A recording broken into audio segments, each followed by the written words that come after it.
The attic of forgotten recipes. The snow had started as Leo pulled into the driveway. Just a few flakes at first, dancing in the amber glow of the porch light, but enough to make the weatherman's earlier warnings feel suddenly real. Leo sat for a moment in the quiet car, watching the old farmhouse through the windshield. Warm light glowed from every window, and a thin ribbon of smoke curled from the chimney into the darkening sky.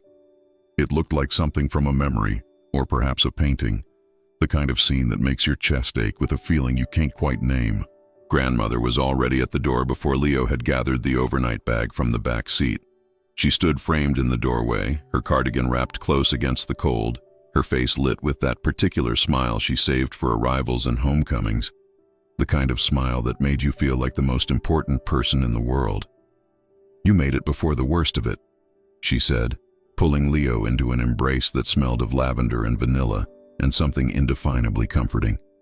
"They're saying it'll be quite a storm. Come in, I've got the kettle on." Inside, the house enveloped Leo in warmth.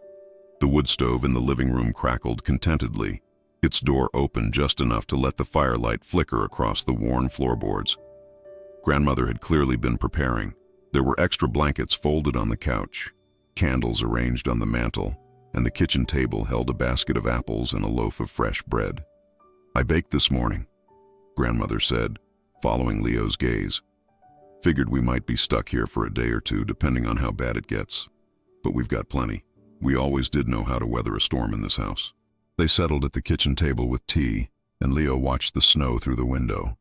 It was falling harder now, thick flakes that swirled and danced in the light.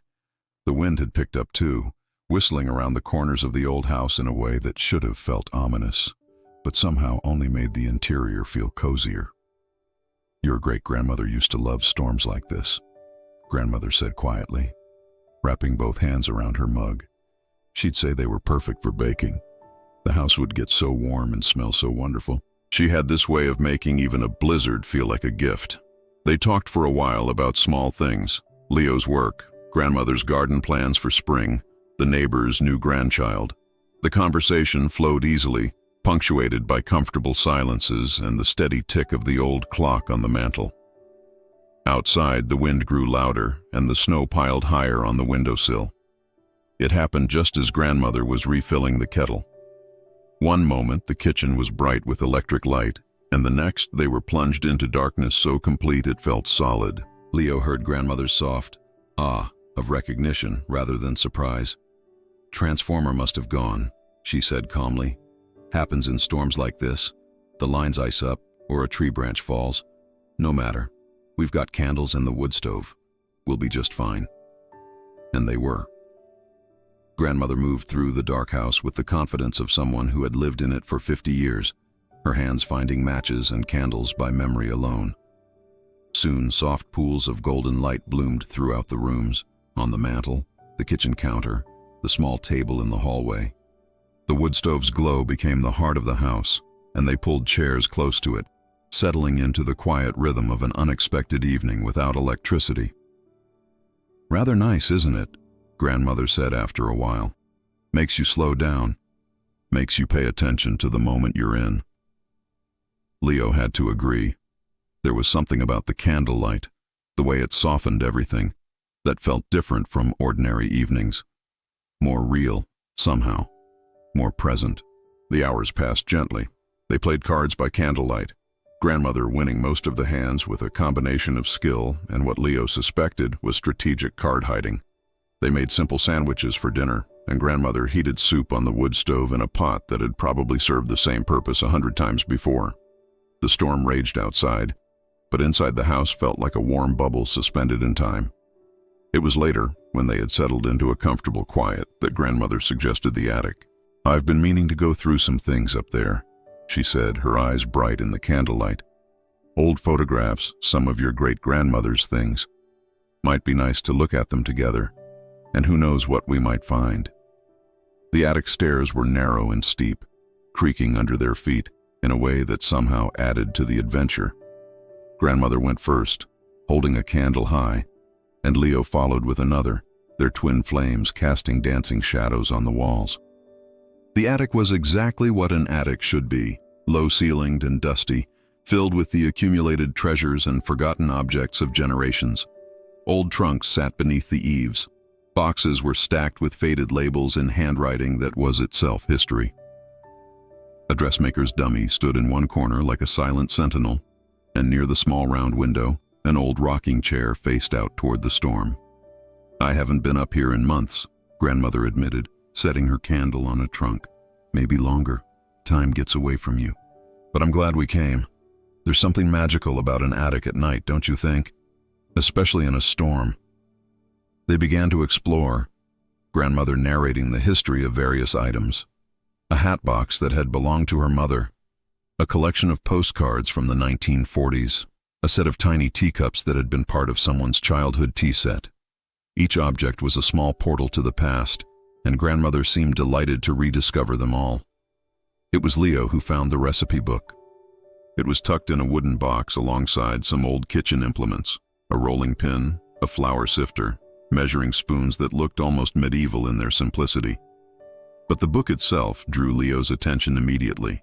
It was smallish, bound in faded brown cloth, and when Leo opened it carefully, the pages released a scent of old paper and something sweeter, maybe vanilla or cinnamon that had soaked into the paper decades ago. "What have you found?" Grandmother asked, coming closer with her candle. Leo turned the book so the light fell across its pages. They were covered in elegant handwriting, the kind people don't use anymore, all loops and careful letters. Each page held a recipe, written out in precise detail, or what someone long ago had considered precise detail. "Oh my," Grandmother breathed. She took the book gently, reverently. "This was my grandmother's, your great-great-grandmother's. I haven't seen this in, it must be 30 years. Her fingers traced the handwriting. She made everything by hand, you know, everything, and she wrote it all down in this book. I remember watching her use it when I was very small." They carried the book downstairs like the treasure it was, settling back by the wood stove where the light was better. Grandmother turned the pages slowly, reading aloud snippets of recipes, pausing occasionally to smile or shake her head at a memory. "Look at this," she said. "Pickled watermelon rind. We used to make that every summer, and here, her bread recipe. She made bread every week, without fail." She turned another page. "Tomato preserves, black walnut cake. Oh, and her chicken and dumplings. Those were legendary." Leo looked over her shoulder, enchanted by the handwriting, the careful notes, the occasional splatter that suggested this book had been well used in its time. Some recipes had small notations in the margins. Robert's favorite in one place, Christmas 1938 in another. Then Grandmother stopped, her finger resting on a page near the back of the book. "The Midnight Star Cake," she read aloud. Her voice had changed, gone soft and wondering. "Oh, I remember this. Not the cake itself. I don't think I ever tasted it. But I remember my mother talking about it. Her mother, this grandmother who wrote this book, would make it on special occasions, when someone in the family needed comfort, or when there was something worth celebrating, or sometimes just because." She looked up at Leo. "My mother used to tell me stories about it. She said it was magic." "What kind of cake is it?" Leo asked, leaning closer to read the faded handwriting. That's when they both started to laugh. The recipe, if you could call it that, was beautifully written and completely vague.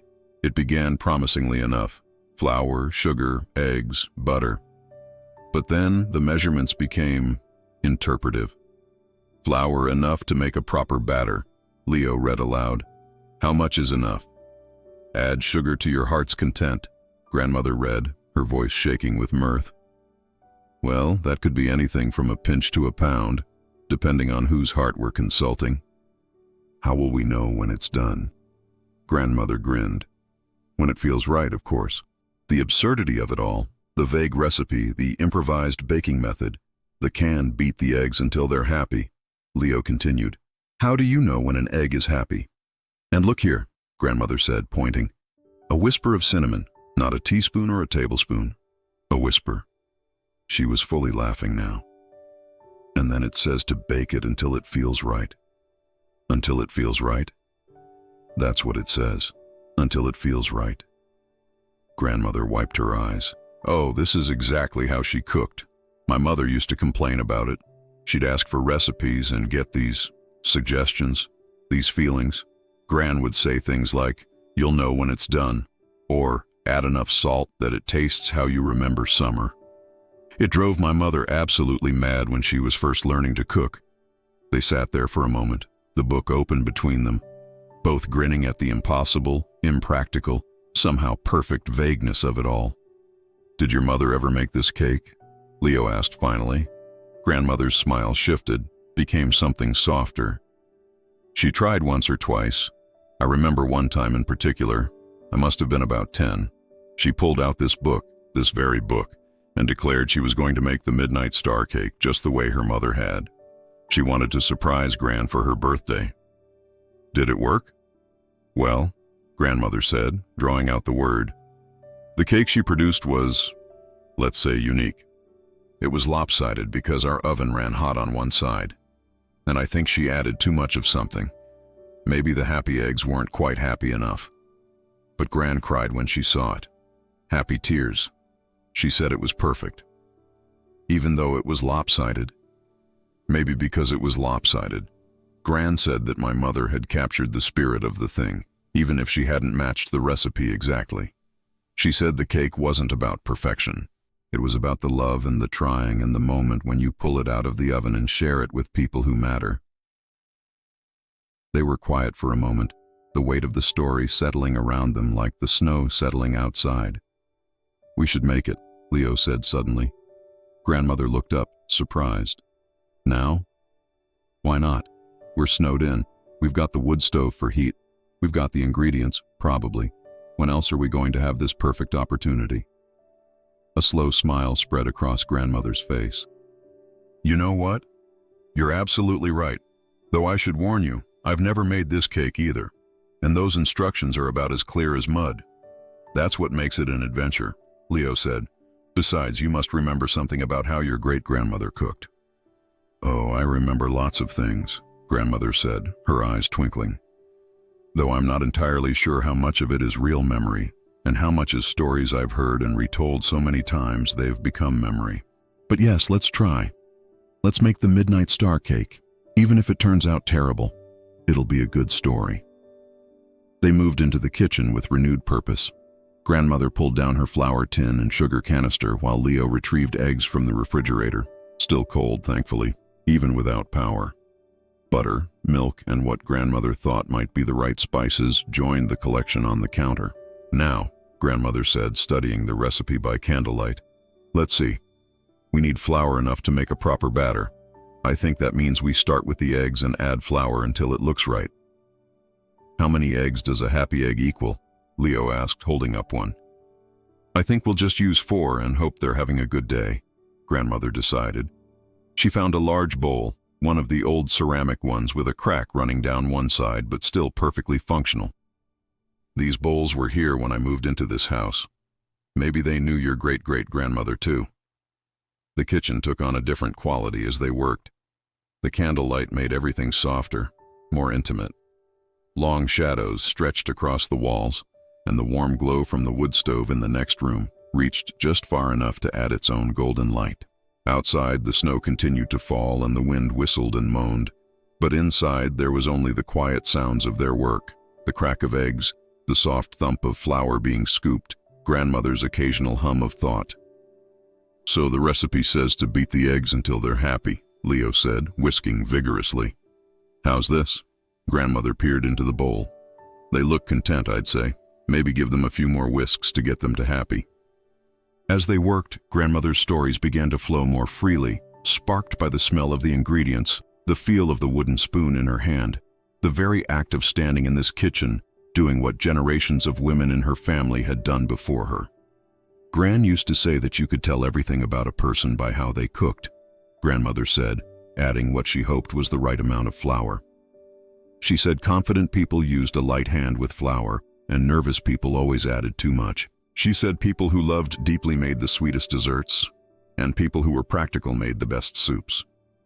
What did she say about herself? She said she was a bread baker through and through, Steady, reliable, needed every day. She'd laugh about it, but I think she was proud of it too. Grandmother paused, her hands stilled in the bowl. She'd make bread on Saturday mornings, every week without fail. The whole house would smell like yeast and warmth. I used to wake up to that smell and know that everything was right in the world. You miss her. Every day, but especially at moments like this. Grandmother resumed mixing. She would have loved this, you know. You and me snowed in, trying to recreate her cake without the faintest idea if we're doing it right. She'd be laughing at us and with us and probably giving us contradictory advice the whole time. What kind of contradictory advice? Oh, she was famous for that. My mother used to tell this story about learning to make pie crust. She'd ask Gran how to do it, and Gran would say, "Don't overwork the dough." But then 5 minutes later, she'd come by and say, "You have to really work it to bring it together." When my mother would point out the contradiction, Gran would just smile and say, "Well, you have to develop a feel for these things." Leo laughed. So basically, all baking advice cancels itself out. Apparently. But somehow she always made perfect pie crust, and perfect bread, and perfect everything else. Grandmother added a pinch of salt. Add sugar to your heart's content. Well, Leo, how content is your heart tonight? Leo thought about it. Pretty content, actually. This is nice, being here with you, making something together.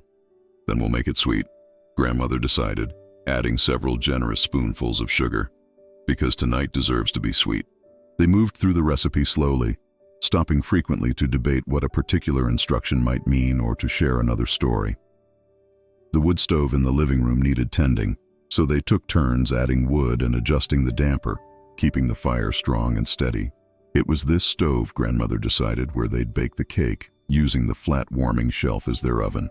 It's not ideal, she admitted, positioning a heavy cast iron pot on the shelf. But people used to bake this way all the time. We'll put the cake batter in this pot, cover it, and let the heat do its work. We'll just have to check it more often than we would in a regular oven. Candlelit kitchen only made it more perfect. They were creating something together, yes, but more than that, they were creating a memory. Years from now, Leo would remember this night, this storm, this kitchen, this moment of standing beside Grandmother and laughing about happy eggs and whispered cinnamon. A whisper of cinnamon. Leo read from the recipe. I think that's the most poetic measurement I've ever heard. It's beautiful, isn't it? Grandmother opened the tin of cinnamon, releasing its warm, spicy scent into the air. I think a whisper means just enough that you can smell it, but not so much that it overpowers everything else. She tilted the tin over the batter, tapping it gently. A fine dusting of cinnamon fell like rust-colored snow. Like that. Just a whisper. The batter, when they finally had it mixed to their satisfaction, looked promising. It wasn't perfect, maybe a bit lumpier than it should have been, maybe a shade too thick. But it had that quality of potential that all cake batter has. It looked like it wanted to become something wonderful. They poured it carefully into the cast iron pot, smoothed the top with a spatula, and covered it with a lid. Grandmother positioned it carefully on the warming shelf of the wood stove. Now we wait, she said, and tend the fire, and check it every so often, and probably worry that we're doing it all wrong. It'll be perfect, Leo said with more confidence than felt entirely justified. Or it'll be a disaster, Grandmother countered cheerfully. Either way, it'll be ours. They settled into chairs near the stove, close enough to feel its warmth and keep an eye on the cake. The house had grown very quiet around them. The storm still raged outside, but in here, in this warm bubble of candlelight and firelight, time seemed to have slowed to something gentler, something more forgiving. Do you think it's really midnight star cake? Leo asked after a while. Or did she just call it that because it sounded magical? I think, Grandmother said slowly, that she called it that because it was meant to be made at times like this. Quiet times, storm times, times when you're awake late into the night, and the world outside doesn't matter, and you're just present with the people you love. She gestured to the window, where snow was piling thick against the glass. Times when you can see the stars maybe between the clouds, or times when you just need a little magic to get through. They sat in comfortable silence for a while, watching the fire through the stove's glass door. Leo added another log, and grandmother adjusted the damper to control the heat. They checked the cake, still liquid, and settled back down to wait. "You know," grandmother said quietly, "my mother always said that the hardest thing about this recipe wasn't the vague instructions. It was accepting that it would never turn out exactly the same way twice. She said Gran's cakes were always a little different, sometimes lighter, sometimes darker, sometimes with more cinnamon or less sugar. And when my mother tried to replicate them exactly, she always failed. It was only when she stopped trying for perfection and just made the cake with her own hands, her own judgment, her own heart, that's when it started to turn out right. So the secret is giving yourself permission to be imperfect. Maybe. Or maybe the secret is understanding that perfection isn't really the point. The point is the moment, the memory you're making, the love you're putting into it." Grandmother smiled. Gran used to say that a cake made with love might be lopsided, but it would always taste like home. They checked the cake again. This time the batter had begun to set around the edges, pulling away from the sides of the pot. The smell of vanilla and cinnamon was starting to fill the room, mixing with the woody smoke from the fire. "It's happening," Leo said, pleased. "It is, though I have no idea if it's happening correctly or not." Grandmother laughed. "I suppose we'll find out." More time passed. They talked about small things and big things, about memories and hopes, about family and the future. The conversation meandered like a slow river, finding its own path, unhurried and natural. Outside, the storm built to a crescendo, then gradually began to quiet. The snow kept falling, but the wind eased, and the world took on that particular hush that comes with deep snowfall. "Check it again?" Leo suggested. This time when they lifted the lid, the cake had risen, not quite evenly, but risen nonetheless. The top had turned golden brown, and when grandmother pressed it gently with her finger, it sprang back. "I think it's done," she said, sounding surprised. "Me, or close enough to done that we should probably take it out before we accidentally turn it into charcoal." Using towels to protect their hands from the hot pot, they carefully removed it from the stove and set it on a trivet on the counter. When grandmother lifted the lid completely, releasing a billow of aromatic steam, they both leaned in to look. The midnight star cake was imperfect. It was lopsided, leaning slightly to one side, as if the pot had been tilted on the warming shelf. One edge had gotten darker than the rest, not quite burned, but definitely well done. It had cracked a bit on top, and the surface wasn't smooth and level like a bakery cake would be, but it smelled absolutely wonderful. "Well," grandmother said, trying not to laugh, "I don't think this would win any beauty contests." "It's charmingly rustic," Leo offered. "It's lopsided and burnt on the bottom." "It's perfect," Leo said firmly. "Look at it. We made that. With a vague recipe and a wood stove and a storm raging outside, it's the most perfect imperfect cake I've ever seen." Grandmother's eyes grew bright and she blinked rapidly. "You're right. You're absolutely right. This cake is exactly what it should be." She found a knife and cut into it, revealing a golden interior that was, despite everything, surprisingly even textured. "Shall we try it?" They didn't bother with plates. They each took a fork and dug directly into the pot, still warm, still releasing little wisps of steam. Leo took a bite and paused. "Well?" grandmother asked anxiously. "It tastes like cinnamon and vanilla and butter and love," Leo said. "It tastes exactly like a midnight star cake should taste, like magic made real." Grandmother tried her own bite and closed her eyes. "Oh," she said softly. "Oh, we actually did it. It's not what I expected, but it's right. Somehow it's right." They ate in contented silence for a few moments, standing in the candlelit kitchen, sharing forks and smiles and the warm satisfaction of having created something together. The cake was slightly sweet, warmly spiced, tender enough despite their improvised baking method. The burnt bottom added a pleasant complexity, and the uneven baking meant every bite was slightly different. "You know what I just realized?" Leo said. We didn't follow that recipe exactly. We couldn't have. It was too vague. We had to figure it out ourselves. And that's exactly what Gran wanted, Grandmother said, understanding dawning in her eyes. That's why she wrote it that way. She didn't want people to just follow instructions. She wanted them to think and feel and use their judgment. She wanted them to make the cake their own. So everyone who makes this cake makes something different. But everyone who makes it makes something that's right for them, in that moment, with the people they're with. Grandmother set down her fork. That's what traditions are really about, aren't they? Not about perfectly replicating the past. They're about taking something meaningful from before and making it meaningful again now, in your own way. They're about connection and continuity, but also about growth and change. Leo looked at the lopsided cake, at the warm kitchen, at Grandmother's face in the candlelight, and felt something shift inside. A year from now, what would be remembered about this night? Not that the cake was imperfect, not that the power went out, or that the storm was particularly fierce. What would be remembered was this moment, standing in this kitchen, sharing this cake, feeling this connection. We should write this down, Leo said suddenly. Our version, I mean, what we did tonight, for the next person who wants to try. Grandmother found a piece of paper and a pen. What should we say? They thought about it together, and finally Leo began to dictate while Grandmother wrote. The Midnight Star Cake, as made during the Great Blizzard, by Leo and Grandmother. 4 happy eggs, beaten well.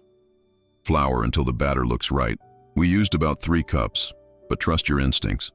Sugar to make it sweet enough for a special occasion. We used half a cup, but your heart might say different. Butter, maybe 1/3 of a cup, melted. A splash of vanilla, a whisper of cinnamon, a pinch of salt because everything needs salt. Mix it all together with love and patience. Bake it however you can. We used a cast iron pot on a wood stove, but a regular oven works too. Bake until it feels right. Don't worry if it's lopsided. Don't worry if the bottom burns a little. The point isn't perfection. The point is the memory you're making. Grandmother finished writing and looked up, her eyes shining. That's perfect. That's exactly right. They tucked the paper into the recipe book, right next to the original recipe. A new page in an old story. A moment preserved not in perfect detail, but in perfect feeling. Outside, the storm had exhausted itself. The wind had died down, and the snow was falling more gently now, building a clean white world in the darkness. But inside, the house still glowed with candlelight and the lingering warmth from the wood stove. The cake sat on the counter, cooling slowly, imperfect and wonderful. Thank you, Leo said quietly, for letting me be part of this, for sharing this with me. Thank you, Grandmother replied, for reminding me that traditions don't have to stay exactly the same to stay meaningful, for helping me make a new memory out of an old recipe. She paused. You know, when your great-great-grandmother made this cake, I bet it turned out lopsided sometimes too. I bet sometimes the bottom burned. But what mattered was who she made it for and who she made it with, and the love that went into every imperfect bite. They cleaned up the kitchen slowly, washing the bowl and spoons, putting away the remaining ingredients, leaving the cake on the counter for tomorrow's breakfast. The candles had burned low, and Grandmother found fresh ones, lighting them from the old ones before they guttered out. Time for sleep, she said. Tomorrow we'll have cake for breakfast and see what the storm has left us.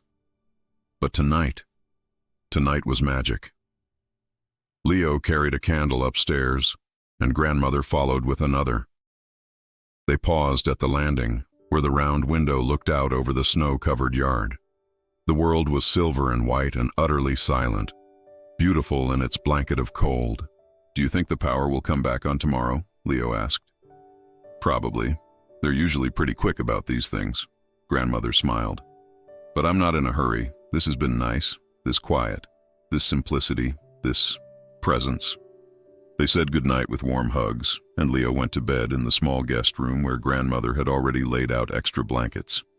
The sheets were cold at first, but quickly warmed, and as Leo drifted towards sleep, the last conscious thought was of the kitchen, the candlelight, the smell of cinnamon, and grandmother's laughter echoing softly through the old house.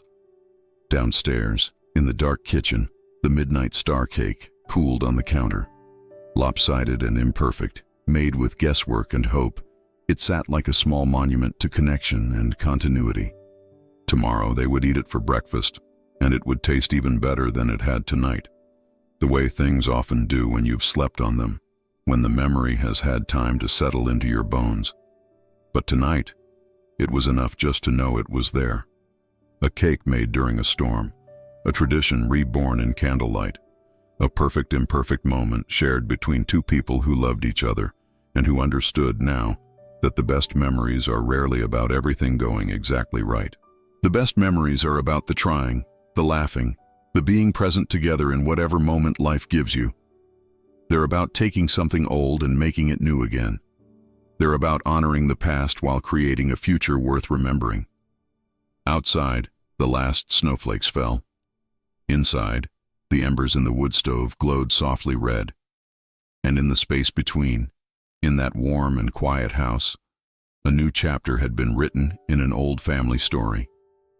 Not an ending, and not quite a beginning. Just a beautiful middle, where all the best parts of life happen when you're paying attention. The midnight star cake, made with happy eggs and whispered cinnamon and hearts full of content.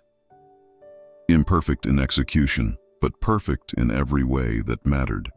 A cake to remember, a moment to treasure, a tradition transformed and renewed, ready to be passed on again when the time and the storm and the person were right. Tomorrow would bring the work of digging out, of waiting for power to return, of returning to normal life. But tonight had given them something more valuable than convenience or perfection. Tonight had given them each other and a shared story, and the understanding that sometimes the best recipes can't be measured in cups and teaspoons. Sometimes they can only be measured in moments, in laughter, in the warmth of a kitchen on a cold night, in the love that turns flour and eggs into something magical. That was Gran's secret all along. The recipe wasn't really about the cake. It was about the making of it. It was about the time spent together, the stories shared, the memories created. The cake was just the excuse, the vehicle for something much more important. Connection, presence, love made tangible and delicious and shared. And in that, the midnight star cake was perfect every single time. If this story resonated with you, if it reminded you of your own grandmothers and shared moments and the sweet imperfection of memory, please consider showing your support with a like and subscribe to Deep Sleep Stories Hub for more quiet nights and restful journeys. Because we all need stories that remind us what matters, stories that wrap around us like a warm blanket on a snowy night, stories that help us drift into dreams of love and connection and the beautiful messiness of being human. Sleep well, dear listener. Sleep well.